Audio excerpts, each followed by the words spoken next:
Welcome back to this NPTEL online certification course in the molecular rearrangement and reactive intermediates. In the last 2-3 classes, we are trying to learn about carbanion.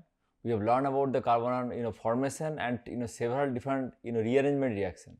So last class I talked about several different rearrangement reaction, but there are still some of them need to be discussed in the class. So in this class I am going to discuss some more of this rearrangement reaction. So, I am going to start talking about the Carroll rearrangement at the beginning, and then I am going to talk about the mechanism and synthetic utility and some asymmetric version of that. Then also I am going to talk about the 2-3 Utic rearrangement, then 1-2 Utic rearrangement, Aja-Utic rearrangement and Stevens rearrangement and Somlet-Hauser rearrangement.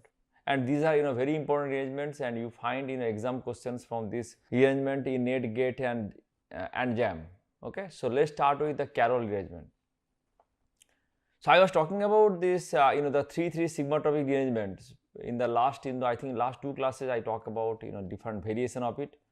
So there is another interesting reaction called Carroll rearrangement. If you look into this transformation here, so this is a beta keto allylic ester with decarboxylation resulted the gamma delta unsaturated ketone. So what is happening? If you remember in the normal the sigma-tropic rearrangement, once you have started learning at that particular reaction, we have learned it is going to synthesize the gamma delta unsaturated ketones. So in this reaction also we are seeing that, but the reaction going from an interesting starting material. Okay. So you have a beta keto allylic esters here. So this proton will be the acidic one in between these two carbonyl, which can able to be abstracted to form this type of enol, and then this enol can actually now take part. So this will be you can give them 1, 2 and 3 and 1, 2 and 3. So it can go for 3-3 sigma-tropic rearrangement, and then after formation of this compound, now it is a beta keto acid. Okay. So beta keto acids are actually in presence of heats, it is well known that they go for decarboxylation. So this acid going to get out from here, generate a minus which can form a enol, and then it is going to get protonated and to finally to convert to the corresponding unsaturated ketones. Okay. I think the mechanism explained here clearly what I told just now. So I think, and then after the 3-3 sigma-tropic rearrangement, the decarboxylation and then tautomerization. So here are another possibility that if you use transition metal like palladium with this in this particular Carroll rearrangement, what is happening here? So the first, I think the first thing is I told about this path A, which is in presence of a base. If you use a if you use a strong base or something, or if in that case the path A is the one which is getting favorable, that means going from this enol and then 3-3 sigma-tropic shift and decarboxylation. But in case of using palladium catalyst, what is happening here? In that case, I think once you take this starting material with a palladium catalyst, then palladium catalyst can form this palladium allyl species. You can clearly see there is a allyl acetate group here. So now palladium can able to react with it and then form this palladium allyl species, and now this, so there you have a 1,3 dicarbonyl, and one side you have this carboxylic acid group, and what is going to happen? It is going to take part in the decarboxylation in a reaction to generate this enolate. Now this enolate can able to react with this allyl palladium species to form the corresponding product. Okay. So now we are going to learn after few slides that, as you can see, there is a palladium, so we can able to bring some chiral ligand, and if you can able to bring some substitution here in this allyl group, that can able to generate a chiral center in the product. We are going to discuss that after few slides. Again we are explaining the formation of the starting material from, so starting from this beta keto esters in using allylic alcohol in presence of a mild, in presence of a base, it is going to form the starting material which can get deprotonated. As you know that the protons between these 1,3 dicarbonyls are acidic, quite acidic, so that can able to easily deprotonate to this material, 3-3 sigma-tropic rearrangement and decarboxylation to this corresponding product. Again here is another example of synthesizing these particular compounds. Again you can see, so it is a opening of this type of strain ring using allylic alcohol in presence of acid. They can able to achieve to these compounds, and after that treatment of LDA to deprotonate deprotonate this proton, and then after that we can able to get to this corresponding enolate, which can take part into this 3,3 sigma to be rearrangement, and then there will be protonation and then decarboxylation, so to end up to corresponding product. And then I am going to talk about the asymmetric part. So as I was telling that with palladium, I think this was developed using the Trost ligand. So Barry Trost has developed several chiral ligand for asymmetric allylation reaction. So one of these ligand is here. You can see using this corresponding ligand, it can bind with the palladium. So now once the ligand is going to bind with the palladium here, what is going to happen? Now this can generate a palladium allyl species, where now once the nucleophile can attack to this terminal, it can generate a chiral center here. So now you can see cleverly they have used, because you have to generate a chiral center here. So that means simple allylic acid will not work. So you have to get a substituted one on on both sides. So there is methyl substitution. So this allylic alcohol finally with palladium, it can generate this palladium allyl species. Now the decarboxylation to generate this the enolate and this palladium allyl species with this chiral ligand backbone on the top of the palladium. Okay. So now what is happening, this can attack to this terminal and then generate this corresponding chiral center here. Okay. And also what is happening, there is this product, once they are forming, I think in the corresponding tangent state there will be, of course so this so this palladium and this chiral ligand able to block a particular phase of the allyl, so that the nucleophile can approach to a particular phase to generate this product with high enantiomer selectivity. Now we are going to move from Carroll rearrangement, and we are going to talk about the 2,3 Wittig rearrangement. So this was discovered by Wittig in 1949, and later Stevens in 1960. So using this type of allyl fruenyl ether, so I have drawn the structure of this part here. So you can see this allyl fruenyl ether in place of phenyl lithium, and or if you use the sodium butoxide, it is going to participate in 1,2 rearranged products as a minor and 2,3 rearranged product as a major. So we are going to discuss both these 2,3 and 1,2 Wittig rearrangement. So now you can see that how this type of transformation is going on. We try to show the mechanism here. First, in place of butyl lithium, what is going to happen? You can see this is the proton which are the most acidic proton. Okay. So this proton is getting abstracted to generate a carbon ion. Then the carbon ion can attack to this olefin. Okay. So like some sort of a carbolithiation, it is attacking to the double bond. Then this is push the arrow like that, and then cleavage of this carbon oxygen bond. Okay. To generate this compound, after protonation, it is going to generate this type of homoallylic alcohol. So now we are trying to learn about tangent state of this reaction. So once this attacking happen, after formation of carbon ion, once it is attacking to this olefin, terminal olefin, it can go through a 5-member 6 electron tangent state, and it's a kind of a envelope shape. And one of the important factor is, if you can see about this R group, means this R group can be axial or equatorial position. Again, the equatorial position will be less energetic, so it can able to keep in the equatorial position, which can deliver this product. Now the important part is the geometry of this olefin, which end up forming the E product. Okay. It is forming E product because one of the reason is that this R group will be in the equatorial position. Now there are examples that if you start with E versus Z. So now we are talking about the terminal position. If you have different, suppose if you have E here, E olefin here, if you have a Z here. Now the question comes, now if you go for this 2,3 Wittig rearrangement, what will be your product? Once your terminal is E, we end up getting the trans-selective product, that means this R1 and the OH, and then if you have Z, then it gives us syn product.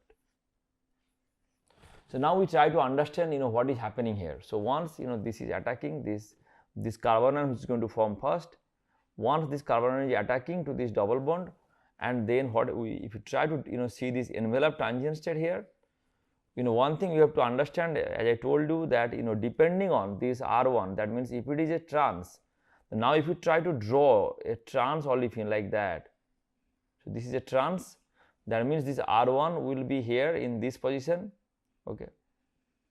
And once you are starting with a cis like this, to make this geometry cis, you can see clearly if you want to make this cis, that means this group will be same side, that means R1 will be in this position, that means R1 is carrying a some sort of a axial position here, and here some sort of equatorial position. Now if you see, if you try to compare the R1 and then oxygen, you can see the R1 is actually here up and the OH is actually down, which is giving this 3O product here, or you can see the trans product.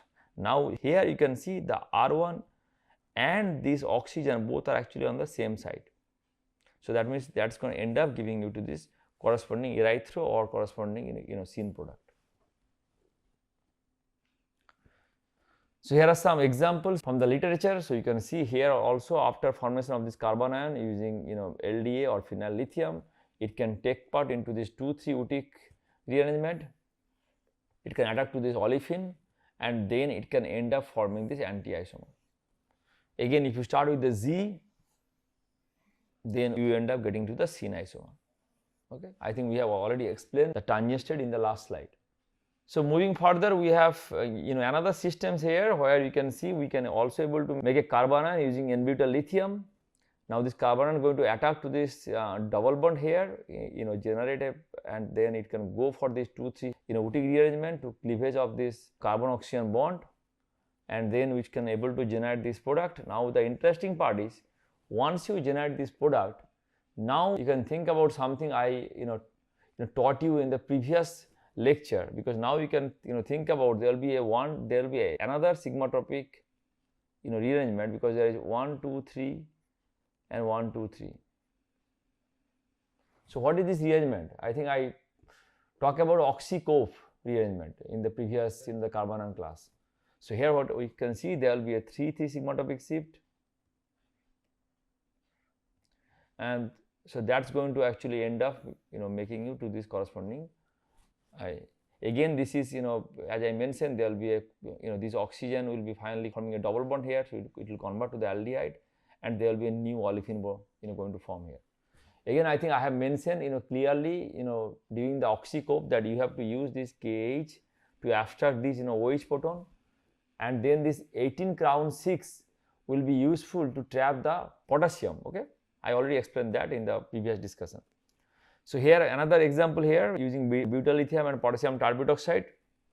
First thing is abstraction of this proton, and then it is going to attack to this to this double bond. So now you can see this is a allylic as well.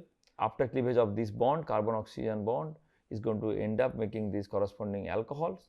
Again, you can see that you are getting the syn product as a major product, which we have predicted that if you start from a Z olefin in the terminal position. So now we are going to move to another version of the 2,3 Utic rearrangement called AZA 2,3 Utic rearrangement. So what is happening here?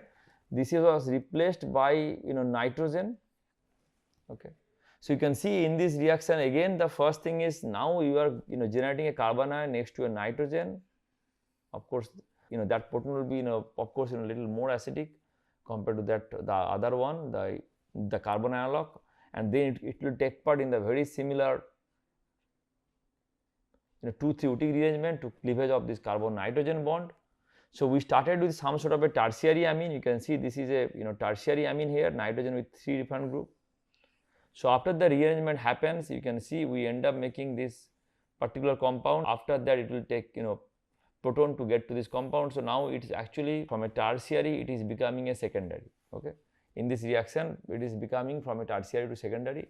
And one of the interesting fact is here the carbanion is generating on the nitrogen atom instead of the carbon atom, which will be more favorable. So here some of the example here, I think in this particular example, first thing is the the Wittig olefination to convert this corresponding carbon into a double bond, and then also the protection of this nitrogen group with the alpha bromo ethyl esters here, so which can form this NCH2CO2 tarbutyl. Now once you treat with LDA, what is going to happen is going to abstract this particular proton, and now this carbanion can attack here, and then now you can see it is going to release this chain ring. So it will allow to open this chain ring through azoutic. It can end up making, now from starting from this compound, you end up making a cyclohexene with there are substitution with a appropriate stereochemistry. So now there is another example here where the first thing you are using the methyl iodide with in place of DMP and potassium carbonate. So what is happening here, it is actually generating this carbanion here, and once it is generating a carbanion, it is going to attack here to this double bond to go for this azoutic reaction, and then it is open up to this corresponding product. So we talk about the 2,3 Wittig rearrangement and then the azoutic rearrangement. So now I am going to talk about the another class of reaction called 1,2 Wittig rearrangement. Okay, so that was discovered in around 1942. So it is a benzyl methyl ether. I think we talk about different type of ether throughout the this type of rearrangement. If you remember the vinyl allyl ether for the sigmatopic rearrangement, and now we are talking about the benzyl methyl ether using phenyl lithium and H plus. It can now convert to the corresponding secondary alcohol. Okay, so ether is converting to a secondary alcohol in place of base. Okay, again it could be a 2 degree or 3 degree in the depending on the substitution. So now we are trying to understand the mechanism, because this particular reaction is a very interesting mechanism. Of course this is a proposed mechanism. I couldn't find a concrete evidence for this mechanism. So what is happening in place of butyl lithium? First thing is abstraction of this proton to generate this corresponding lithium, and then what is happening, the next step is very interesting. After that there is a lithium migration happening here. That means this lithium is actually migrating from this carbon to this oxygen, and how this is happening. So once this migration is happening here, followed by there is a generation of a radical, and this particular bond is also getting clipped. Okay, so the OR bond is getting clipped, which is replacing by OLI, and then formation of a radical here, and then there is R dot. Again these radicals are proposed that they are happening in a solvent case, so they are really close in proximity, so that they can now recombine to form this corresponding O lithium, which can protonate to get to the corresponding secondary alcohol. So now we try to understand that if you start with a different type of substitution or different type of chiral center, what is going to happen. Again we propose this mechanism here for this simple substrates, that again there will be first this proton is getting abstracted to generate a carbanion, and then we can able to I think then the reaction goes by formation of this some sort of diradical species, and then recombination of the radicals and protonation. So the first question arises that so we have two different terminal. One is the terminal which is getting migrated, or which is finally coming and attaching with this particular center where the organelle lithium is, and the another is the lithium bearing terminus. Because what we are now going to talk about, that if we suppose bring a chiral center on the migrating carbon versus if you make a chiral lithium, then what will be the product? Does it going to lose the chirality completely, or there will be some sort of a retention, or there will be some sort of inversion? So in this particular example you can see, starting from this particular compounds, once they treat with N-butyl lithium, and then the corresponding alcohol got oxidized to carbonyl group, 90% retention of the configuration was observed.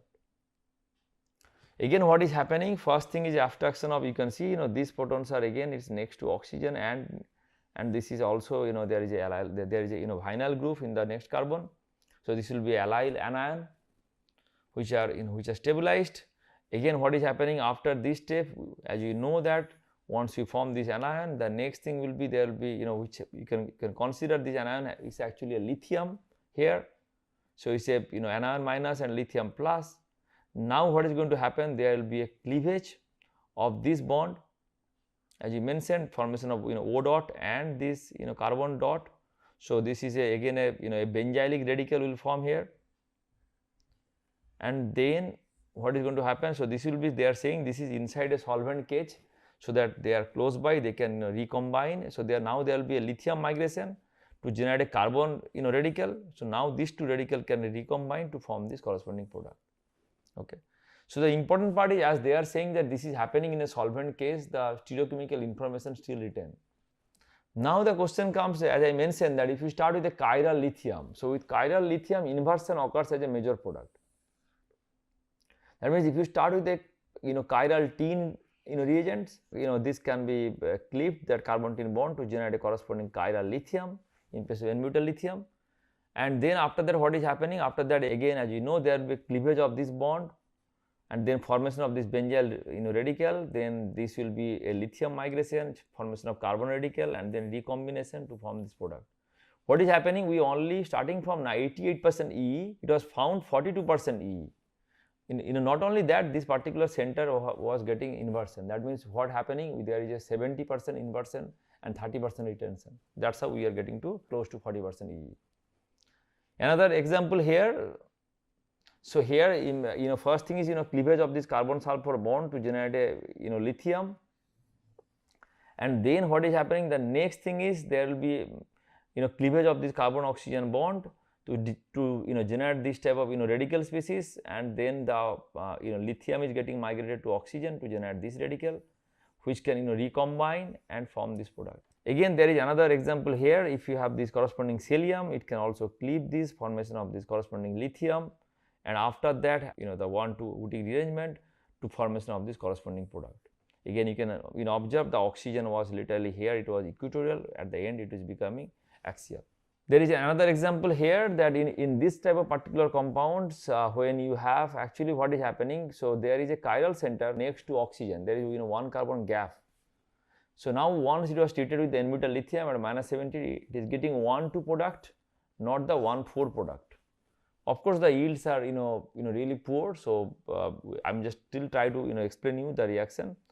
So first thing is again abstraction of this particular proton using butyl lithium to generate this carbon ion. The next thing is actually cleavage of this bond to generate this type of radical, and then there will be another, the lithium will shift to generate this radical here.